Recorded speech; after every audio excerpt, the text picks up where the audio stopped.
اعوذ باللہ من الشیطان الرجیم بسم اللہ الرحمن الرحیم وجاءوا بسحر عظیم صدق اللہ العظیم۔ محترم ناظرین، قرآنی اور روحانی علاج میں آپ کا خیر مقدم ہے۔ جن حضرات نے ہمارے چینل کو سبسکرائب کیا ہے ہم ان کا شکریہ ادا کرتے ہیں، اور جنہوں نے اب تک ہمارے چینل کو سبسکرائب نہیں کیا ان سے ہماری درخواست ہے کہ چینل کو سبسکرائب کریں اور بیل کے بٹن کو ضرور دبائیں۔ ناظرین، آج میں آپ حضرات کے سامنے ایک ایسی ٹاپک لے کر حاضر ہوا ہوں جو وقت کی سب سے اہم ضرورت ہے اور جو وقت کی سب سے ضروری چیز ہے، وہ ہے جادو کی حقیقت۔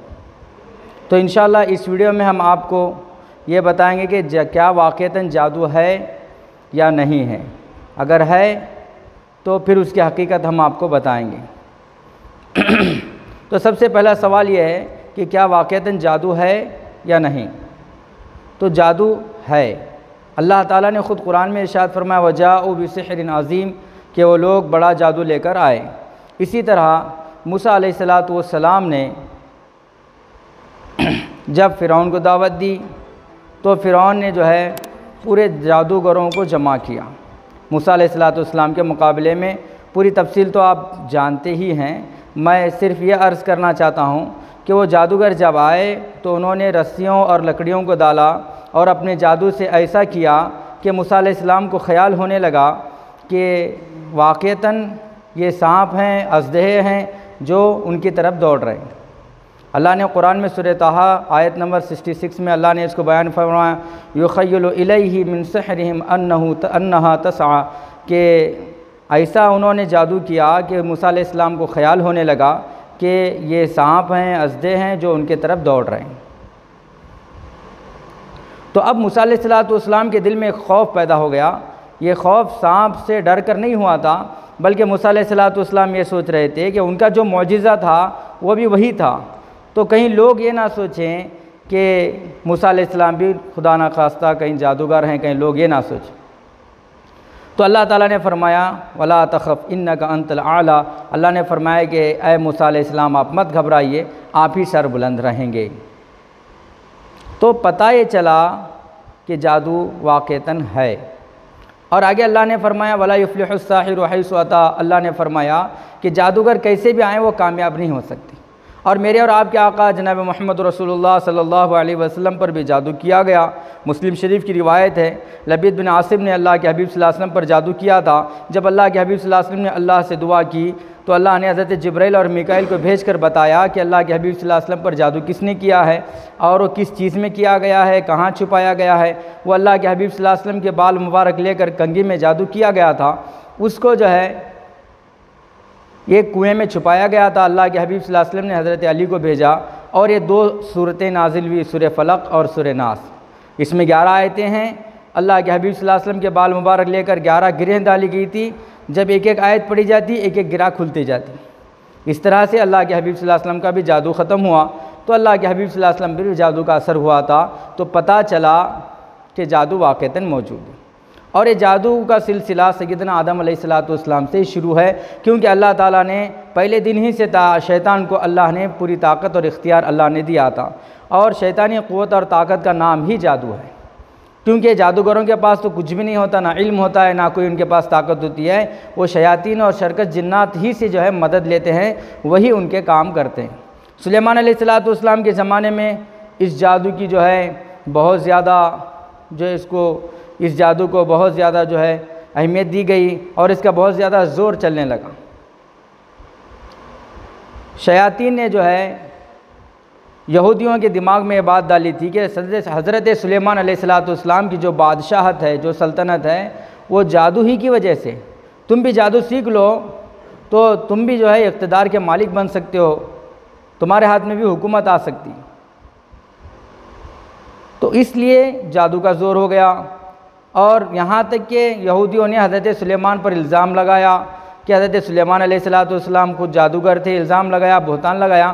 اللہ نے اس کی تردید فرمائی وما کفر سلیمان ولکن الشیاطین کفروا یعلمون الناس السحر، اللہ نے فرمایا کہ سلیمان علیہ السلام نے کفر نہیں کیا، یعنی سلیمان علیہ السلام نے جادو نہیں کیا، جادو تو جو ہے شیاطین کرتے تھے اور وہ شیاطین لوگوں کو جادو سکھاتے تھے۔